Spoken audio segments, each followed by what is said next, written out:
आज का रिपोर्टर में आपको कहते हैं खुशामदीद। मैं हूं आपके साथ सादिया सामसे। मुल्क में इस वक्त हर जगह आम इंतखाबात की गूंज है।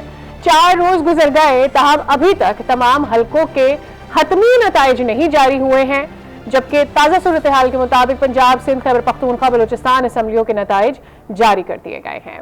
इलेक्शन नताइज के आफ्टर शॉक्स भी आना शुरू हो चुके हैं।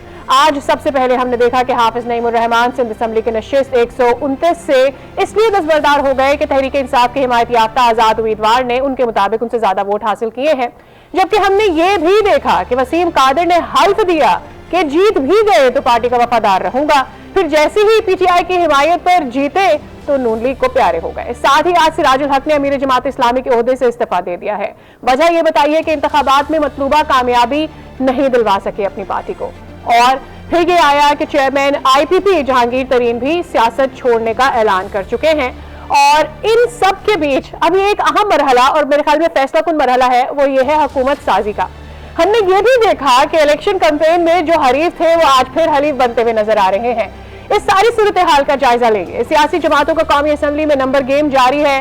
तहरीक इंसाफ के हिमायत याफ्ता आजाद उम्मीदवार का मुस्तकबिल क्या होगा, कामयाबी का हतमी नोटिफिकेशन कब जारी करना है, आजाद में पार्टी शमूलियत कब करनी है, कौमी असम्बली का इजलास कब होगा, बहुत सारे सवाल हैं। ये रिपोर्ट दिखाते हैं।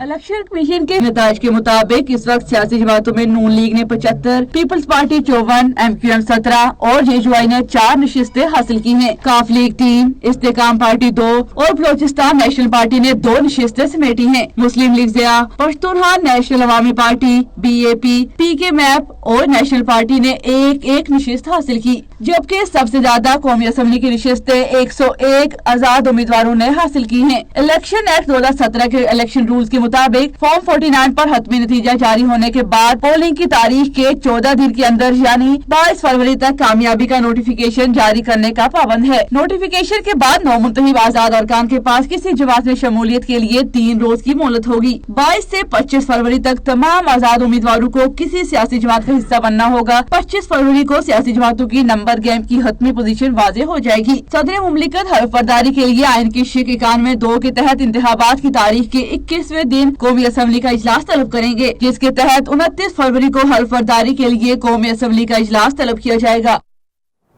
रिपोर्ट तो आपने देख ली। अब इस वक्त विफाक में क्या सूरत हाल बनती जा रही है और ओवरऑल क्या सियासी सूरत हाल है, ये जानेंगे। हमारे साथ मौजूद होंगे अफजल जावेद, हमारे नुमाइंदे, और हमें ज्वाइन कर लिया मुख्तार जावेद साहब ने, ये नुमाइंदा है फैफिन के, इनसे भी बात करेंगे।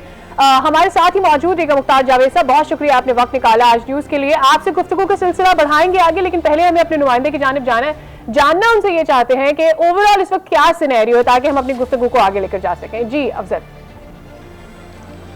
हाँ जी, देखें जो सियासी माहौल है वो तो उसमें काफ़ी गर्मा गर्मी आ गई, और लाहौर के बाद अब शहर इक़्तिदार इस्लामाबाद में जो है सियासी जोड़ तोड़ का जो सिलसिला है वो अब शुरू हो चुका है। पाकिस्तान पीपल्स पार्टी की सेंट्रल एग्जीक्यूटिव कमेटी का जहाँ इजलास तलब किया गया है, जो अब से कुछ देर के बाद जो है वो शुरू हो जाएगा। वहाँ पर JUFA के सरबराह मौलाना फजल रहमान हैं, वो भी इस्लामाबाद पहुँच चुके हैं, जो अपनी मरकज़ी मसले आमला के इजलास की जो है वो सदारत करेंगे। साथ साथ बताया यही जा रहा है कि मुस्लिम लीग नून की क़यादत भी जो है वो भी इस्लामाबाद का रुख इख्तियार करने का फैसला कर चुकी है। तो लिहाजा बज़ाहिर तो यही नज़र आ रहा है कि वफाक में इक़्तिदार के हसूल के हवाले से जहाँ मुस्लिम लीग नून और पीपल्स पार्टी के दरमियान मुलाकातों का और बातचीत का सिलसिला जारी है, वहाँ मुस्लिम लीग नून की क़यादत जो है अपने तमाम जो साबका इत्यादी हैं उनसे भी राब्ते जारी रखे हैं। और मौलाना फजल रहमान से जहाँ मियाँ शहबाज शरीफ के राब्ते में, तो उन्होंने अभी तक ये वाज़े नहीं कर दिया कि वो खुल्लम खुल्ला जो है मुस्लिम लीग नून के साथ। इसी तरह पाकिस्तान पीपल्स पार्टी की क़यादत ने भी जो अपने शराइत रखी है उस हवाले से, जहाँ एक तरफ मुस्लिम लीग नून की क़यादत आपस में मुशावरा जारी रखे हैं, वहाँ पर अब पाकिस्तान पीपल्स पार्टी की सेंट्रल एग्जीक्यूटिव कमेटी में भी जो है ये चीज़ें तय हो रही हैं कि आया कि वफाक में इक़्तिदार के हवाले से क्या फार्मूला तय पाया जाएगा। आया वज़ारत उज़्मा मुस्लिम लीग नून के हिस्से में आएगी या फिर पाकिस्तान पीपल्स पार्टी से लेने में कामयाब होगी। तो क्योंकि पाकिस्तान पीपल्स पार्टी की बात की जाए या मुस्लिम लीग नून की बात की जाए, किसी भी सियासी जमात के पास वाज़ेह अक्सरियत हासिल नहीं है। और अगर बात करें पाकिस्तान तहरीक इंसाफ के हिमायत याफ्ता उम्मीदवार की जानिब से, तो उनके पास भी ये वाज़ेह अक्सरियत नहीं है। और सबसे बड़ा उनके लिए जो प्रॉब्लम होगा कि वो किस सियासी जमात में शमूलियत इख्तियार करके पार्लिमान की नुमाइंदगी हासिल करेंगे। तो ये चीज़ भी अभी पाकिस्तान तहरीक इंसाफ की लीडरशिप की जानिब से वाज़ेह नहीं होगी कि कौमी असम्बली में वो किस सियासी जमात के साथ इत्तेहाद करेंगे और कौमी असम्बली में अपनी नुमाइंदगी इख्तियार करेंगे। जी ठीक है, हमारे साथ ही मौजूद रहेगा अफजल, आपसे गुफ्तगू के सिलसिले को जारी रखेंगे। हमें ज्वाइन कर चुके हैं हमारे फैफिन के नुमाइंदा हमारे साथ मौजूद हैं मुख्तार साहब, बहुत शुक्रिया आपने वक्त निकाला। आज न्यूज़ के लिए।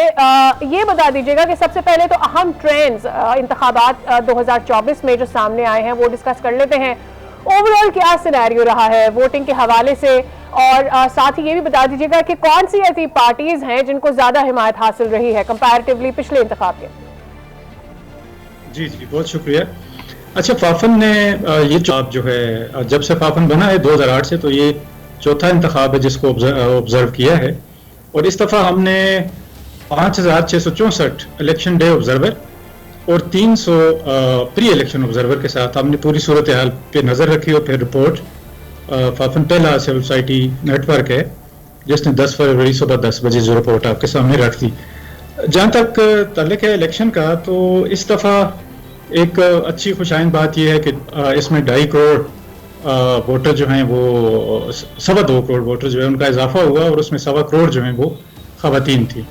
लेकिन ओवरऑल जो सिचुएशन जो फाफन ने ऑब्जर्व की, एक तो हमारी फाइंडिंग ये है कि इलेक्शन के दिन जो पोलिंग स्टेशन पर ओवरऑल तो जो डे लॉन्ग प्रोसेस था जिसमें इलेक्शन का एक पूरा प्रोसीजर और पूरा अमल चलता है वो तो खासा शफाफ रहा इक्का दुक्का वाक़यात के अलावा। लेकिन जो शाम के बाद की जो सूरत हाल बनी आरओ ऑफिस में, तो उसने खासी हद तक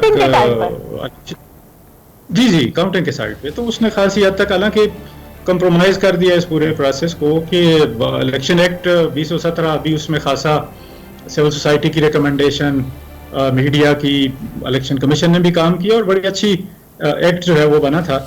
लेकिन उसमें तवक्को यही थी कि इलेक्शन जो हैं इसमें, चूँकि पाकिस्तान की तारीख के सबसे बड़े इलेक्शन जो हैं इस दफ़ा हुए हैं, लेकिन उसमें जदीद तरीन टेक्नोलॉजी और सोफिस्टिकेटेड इलेक्शन मैनेजमेंट सिस्टम के अलावा उसके बावजूद चाहूंगी बात करेंगे कि जब हम कॉम्प्रोमाइज कहते हैं, जब काउंटिंग का सिलसिला शुरू हुआ आरओ के दफ्तर की हद तक की जिस तरह से पैपन की रिपोर्ट है, इसकी क्या मुराद है, आम आदमी इसको किस तरह से समझे। हमारे साथ ही मौजूद रहेगा अफजल। आज से ये जानना चाहते हैं कि ये कहना गलत नहीं होगा कि आज सियासी आफ्टर शॉक्स कह लें, जिस तरह के आज बड़े अहम फैसले हुए हैं, चाहे वो जहांगीर तरीन साहब का हो या फिर सिराजुल हक साहब का हो, ये बहुत ह्यूज हैं और ऐसे में अभी तो हुकूमत साजी का अमल है।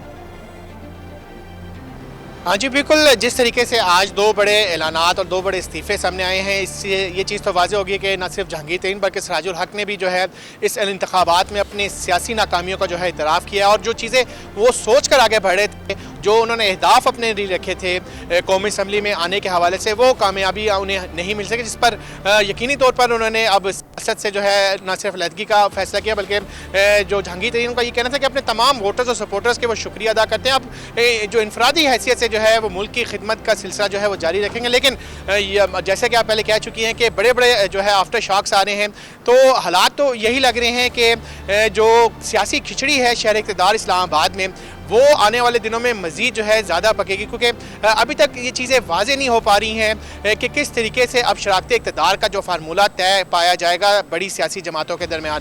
क्योंकि हमें माजी में भी हमने देखा है कि गुज़िश्ता 19 माह के दौरान जिस तरीके से सियासी इत्तेहाद ने PDM की हुकूमत के ज़रिए काम किया है, आवाम ने इन इंतखाबात में उनकी कारकर्दगी को मुस्तरद कर दिया है। एक बहुत बड़ा लम्हा फ़िक्र है कि अगर एक बार फिर इसी तरह सियासी इत्तेहाद दोबारा वफाक में अपनी हुकूमत बनाता है तो उनकी क्या स्ट्रेटेजी होगी, आवाम पर अपना खोया हुआ इत्तेमाद वो किस तरीके से बहाल करेंगे, ये एक बहुत बड़ा सवाल आने वाले दिनों में आवाम के जरिए जो है शहर इक़्तिदार के अवानों तक ही ज़रूर पहुँचेगा। और कहीं ना कहीं ये भी बात रहेगी कि अगर वोटर ने किसी भी उम्मीदवार को वोट दिया है और फिर वो बाद में अपनी पार्टी लॉयल्टी चेंज कर देता है, तो वोटर वहां भी जाएगा कि वो जरूर उस उम्मीदवार से सवाल करेगा कि हमने तो इस पार्टी के लिए आपको वोट दिया था, आप कैसे दूसरी पार्टी में शामिल हो गए। तो ये भी आसान नहीं होगा। आने वाले इंतखाबात शायद और ज्यादा मुश्किल होंगे उन तमाम उम्मीदवारों के लिए जो खड़े होंगे सियासी तौर पर, लेकिन वो डिलीवर नहीं कर पाएंगे या अवाम की उमंगों को पूरा नहीं कर पाएंगे। मुख्तार साहब, आपकी जानिब एक दफा फिर आते हैं। हम बात कर रहे थे आरओ के दफ्तर की हद तक कॉम्प्रोमाइज होना।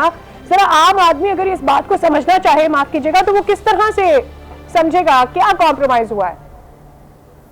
अच्छा, सिंपल ये है कि जब रिजल्ट काउंटिंग शुरू होती है, गिनती जब शुरू होती है, तो उस वक्त जो लोग मौजूद होते हैं, एक तो वो प्रिजाइडिंग ऑफिसर होता है और फिर उसके अलावा जो उसका स्टाफ होता है इलेक्शन के ऊपर, और 7 पार्टी एजेंट्स होते हैं और फिर ऑब्जर्वर होते हैं। और ये बाकायदा ये जो पूरा मैंने आपको बताया कंपोजिशन, ये इलेक्शन एक्ट में भी 2017 में भी लिखी हुई है और बैनुल अक़वामी एक प्रैक्टिस भी है।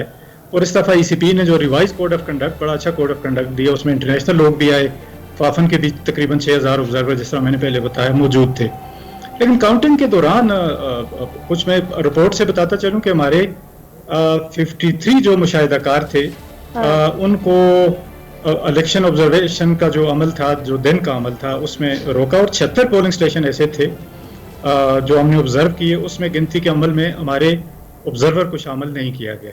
फिर इसी तरह की रिपोर्ट आई कि कोई 2% के लगभग ऐसे पोलिंग स्टेशन थे जहां पर गिनती के बाद जो पहला फॉर्म बनता है ना, गिनती के बाद सबकी मौजूदगी में ऑब्जर्वर भी होते हैं, पार्टी एजेंट्स भी होते हैं, स्टाफ भी होते हैं, तो फॉर्म 45 होता है। और फॉर्म 45 पर इलेक्शन कमीशन के ज़ाब्ता अखलाक के मुताबिक ऑब्जर्वर भी साइन करता है, पार्टी एजेंट्स भी करते हैं, प्रिजाइडिंग भी करता है। लेकिन 2% पोलिंग स्टेशन ऐसे थे जिस पर फॉर्म 45 जो है उस पर दस्तखत ही नहीं लिया, जो वहाँ का जो प्रिजाइडिंग का जो अमला था। इसी तरह ऑब्जर्वर को निकाल दिया। और फिर जो फॉर्म 45 के बाद जो अगला 47 बनता है फॉर्म, जिसको प्रोविजनल कंसोलिडेटेड फॉर्म कहते हैं, उसमें वो सारा जैसे कहते हैं सारे बूथ्स का जो फॉर्म आते हैं 45 वो कंसोलिडेट होते हैं। और इलेक्शन कमीशन ने इस दफ़ा बड़ा सख्ती से प्रिजाइडिंग्स को ये कहा था कि आपने फॉर्म 47 जो हैं, जो प्रोविजनल रिजल्ट होता है, आर्जी नतीजा, वो आपने इलेक्शन के रात 2 बजे तक हर सूरत देना है, और चाहे वो नामुकम्मल ही क्यों ना हो। और अगले दिन, इलेक्शन के अगले दिन 10 बजे तक हर सूरत मुकम्मल जो फॉर्म 47 है वो आपने देना है। लेकिन वो आप सबने देखा, वो पिन तो मेरे ख्याल में आज निगरां वजीर आजम साहब ने तोड़ दी, ये कह करके जो पिछले 2018 के इलेक्शन के रिजल्ट्स आए थे उसमें तो 60 से ज्यादा घंटे लग गए थे। तो ये फेयर है अगर 38 आवर्स लग जाते हैं इलेक्शन में, 6 करोड़ बंदा अगर वोट डालेगा, इतनी ताखीर तो हो सकती है।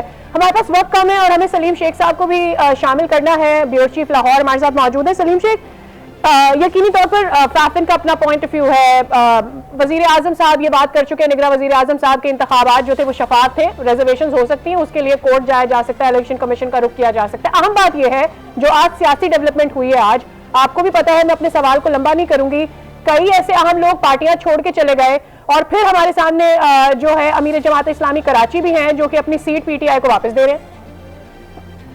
जी बिल्कुल, देखिए जो सूरत हाल ओवरऑल है उसमें यह है कि 2 बड़ी डेवलपमेंट आज हुई हैं, जिसमें एक अमीर जमात इस्लामी पाकिस्तान जो है वो सराजुल्लाह, उन्होंने इस्तीफा दे दिया है, और इसी तरह इस्तेकाम पाकिस्तान पार्टी के जो पैटर इन चीफ हैं जहांगीर खान तरीन, उन्होंने भी इस्तीफा दे दिया है। और जिस तरह आपने कहा कि अमीर जमात इस्लामी कराची, उन्होंने जो अपनी जीती हुई नशिस्त वो भी छोड़ दिया है। इसका ये मतलब नहीं है कि उन्होंने PTI को दे दिया है, अब तो अगर वो सीट छोड़ी है तो उसके ऊपर तो इंतखाब होगा, बाकायदा तौर पर इंतखाब होने के बाद जो है जो भी पार्टी जीतेगी उसको मिलेगी। ये एक सेरेमोनियल बात होती है कि वो PTI को दे रहे हैं। ये ऐसे कभी मुमकिन नहीं होता कि आप कहें कि मैं यहाँ से जो है ना अब जीती सीट फलां शख्स को दे रहा हूँ, ये ना इसकी आईन इजाजत देता है और ना इसकी कानून इजाजत देता है। लेकिन अब ये जो है ना बड़ी अच्छी डेवलपमेंट जो है 2 इस्तीफों की है कि उन्होंने इस चीज को वेलकम किया है कि वो अपना काम बेहतर तरीके से नहीं कर सके और अवाम ने जो है उनको तो हुकूमत साजी ताखीर